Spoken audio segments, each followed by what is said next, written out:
Inilabas na po yung official lineup para dito sa ating Asian Games ng Gilas Pilipinas. Pero sinasabi rin ng mga officials na baka ito ay pwede pang magbago. Pero sa ngayon, ang nandyan ay itong si Kwame, si Brownlee, si Thompson, si Aguilar, Malonzo, Fajardo, Perez, Ravena, Pugoy, Oftana, si Newsam at itong si Brandon Roser. Ang nakalista po na coach dyan ay si Chot Reyes at ang assistant ay si Tim Cone. Dahil dito merong mga kumakalat na spekulasyon at comments sa social media na hindi raw totoo yung pag-resign nitong si Chot Reyes. Ang sabi naman ng iba, ang nangyari daw dyan ay yung resignation ni Coach Chot ay magiging effective after ng Asian Games.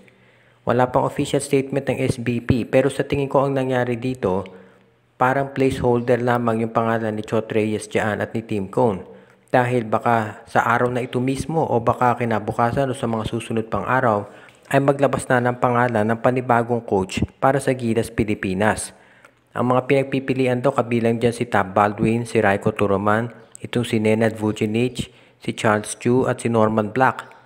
Pero malay natin baka may kunin silang outsider pero ang nakikita natin talagang problema dito kasi ay yung kawalan talaga ng long-term planning sa Gilas. Saan ka nakakita ng national team na ilang linggo na lang bago mag-umpisa yung Asian Games ay hindi pa nabubuo yung kuponan. Hanggang ngayon na hindi pa nakapagpa-practice dahil ngayon lang na-name yung mga players. At wala pang coach. So ibig sabihin magde-develop pa yan ng sistema within 2 weeks. So ito talaga nakikita natin problema dito sa Gilas Pilipinas at sa national team natin. At sana nga ito ay maresolbahan na at magkaroon na tayo ng tinatawag na long-term plan talaga. Dahil parang paulit-ulit na lang yung ganito. At syempre kapag hindi maganda naging performance sa Asian Games, sisihan na naman. So kumbaga parang paulit-ulit na lamang yung nangyayari at wala na pagbabago. Ayon dito sa latest reports na lumalabas ngayon, ito raw si Tab Baldwin ay interesadong kunin ng Indonesian basketball team. Ito ay hindi na nakagugulat syempre dahil alam naman natin na yung mga basketball team sa ibang liga ay pinapanood din yung nangyayari dito sa PBA at sa Gilas at nakita na nila kung anong ginawa ni Baldwin para do sa ating national team. Of course, si Raiko Turoman, natatandaan ninyo, nag-coach yan dati o naging consultant itong San Miguel at ng Barako Bull at napunta nga dito sa ibang team sa Asia at maganda naman na naging performance. So, ang tanong karamihan, ito nga ba si Tab Baldwin? Mauunahan ba tayo ng ibang bansa ng Indonesia na maging coach ng national team nila kaysa dito sa Gilas? Ang alam ko kasi ito si Tab Baldwin ay meron pang kontrata dito sa Ateneo. Pero ayon naman dito kay Snow Badwa mag-expire na raw yung contract niya sa December. Kung ano man yung estado ng contract na itong si Tab Baldwin, alam natin na kahit merong contract, pwede naman niyang i-buy out ng Indonesia kung talagang gusto nila.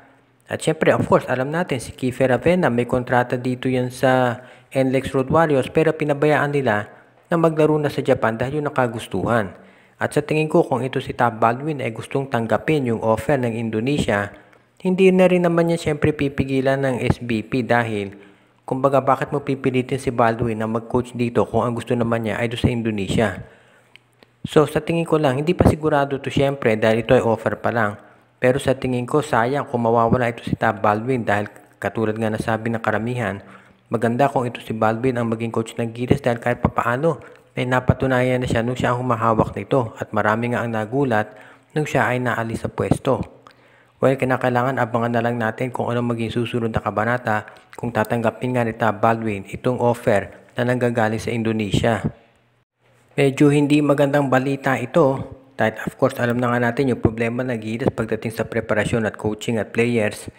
At ngayon sinabi ni Jong Wichiko, yung isa sa mga assistant ng Gilas, na itong si Justin Brownlee pala ay ka-o-opera pa lang. At day to day ngayon ang kanyang sitwasyon. Hindi dinetalya ni Jong Wichiko kung ano yung operation na ginawa dito kay Brownlee. Pero anytime syempre na nag-undergo ka ng medical procedure, abay, mahaba-habang pahinga at recovery ang kinakailangan dyan. Hindi na tayo mag-i-speculate kung ano man yung naging operasyon dito kay Justin Brownlee. Pero alam natin lahat na kapag ikaw inoperahan, kung ano man yung kondisyon mo at nag-require ng operation, dapat niya syempre ay magpapahinga. Ang problema nga lang, ang lapit na nitong Asian Games at alam natin heavy minutes ang lalaruin itong si Justin Brownlee. So ang tanong ngayon, ano ba ang kalagayan ni Brownlee? Pagkatapos ng operation yan, day to day, so nagpapahinga pa yan siyempre. Kinakailangan pa mag-recover. May oras pa ba para makapag-practice si Brownlee at maging ready? Dahil sigurado na magbibigat na minuto ang gagamitin dyan para masiguro na tayo ay mananalo. So ito pa ang isang sitwasyon dito at kung sakasakali nga na medyo mababa yung maging performance ni Brownlee, at least alam na natin ang dahilan dahil nagkaroon siya ng operasyon. As it is now, sinabi ni Coach Jong Wichiko na naghahanda pa rin yung ating national team. Pero talagang medyo mahirap yung ganitong sitwasyon na palagi na lang tayong parang hindi malaman ang gagawin at pag last 2 minutes na lamang nagpe-prepare. Totoo medyo mas mahina itong nandito sa Asian Games kumpara doon sa mga nasa lineup ng FIBA, pero hindi naman guarantee na mananalo din tayo dyan dahil of course, nandyan din yung ibang heavyweights dito sa Asia na siyang kinakailangan nating harapin at kinakailangan natin ng isang 100% na Justin Brownlee kung gusto nating manalo ng gold. Nagkaroon ng meeting itong SBP kung saan nakasama itong si Alfrancis Chua. At ayon sa mga reports, ang nag-host daw ng meeting ay ang SMC CEO na si Ramon Ang. Ito na kaya ang senyales na SMC talaga hahawak dito sa ating National Basketball Program o magtutulong sila ng MVP group. Kung ano man yan, magandang senyales na maging involved itong SMC dahil sabihin man natin na marami hindi nag-a-approve doon sa mga methods na ginagawa ni Alfrancis Chua para mapagpalakas o para mapalakas itong San Miguel at Ginebra. Pero nakita naman natin na epektibo yan.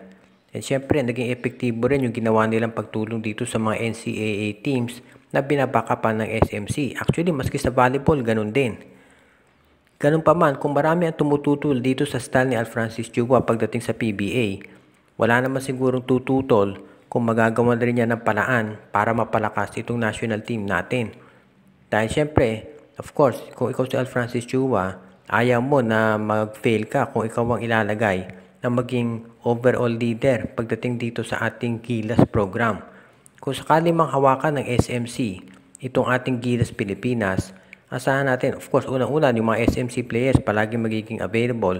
Pangalawa, sana magkaroon tayo ng long-term plan pagdating dito sa coach. Hindi pa natin matitiyak kung si Team Cone ang ilalagay dyan kung sakasakaling SMC ang hahawak dahil baka gusto ng SMC sa Ginebra si Cone.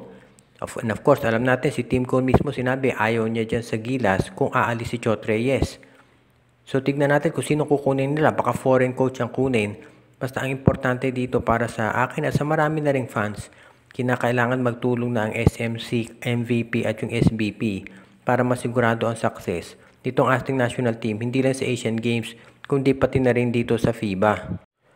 Shout out kay Hil Falseco, Renato, Marcia, Renren, Junjun at Enday Dineros, Jonel Alagon at Serino Valles family, Admond de Guzman, Andrew Anyosa, JJ Sibung, Rico Olarte, Michael D., Ronald Barbosidad, si Kagawad Katsakino Dukusin, Enrico at Presi Angsioko, si Reden, Elena, Laila at Bonbon Lansang. Binabati din natin si Rico Olarte at binabati din natin si Ireneo Salangsang, Joshua Giray, Espejo at Rosales family, RG Bueno at Dalina family, Myron Almosa at Balyete family, Anthony Alon, John Patrick Abrea, Joseph Pineda, at pinabati din natin si Brian Andres, Dionisio Mercado, si OG, Len, Gio at Gia Santillana at Tagle family, Enju, Dexter Domer, si Jason Mendoza, Donel Santiago, John Mark Cantos. Pinabati din natin si Judy, Edwina, Shaina, Carl, Jaira at Jonah Villarosa, si Edwin Carmona Jr., si Jordan at si John Ray D. Malanta at Sid Maria, at pati na yung iba nating mga tagapakinig.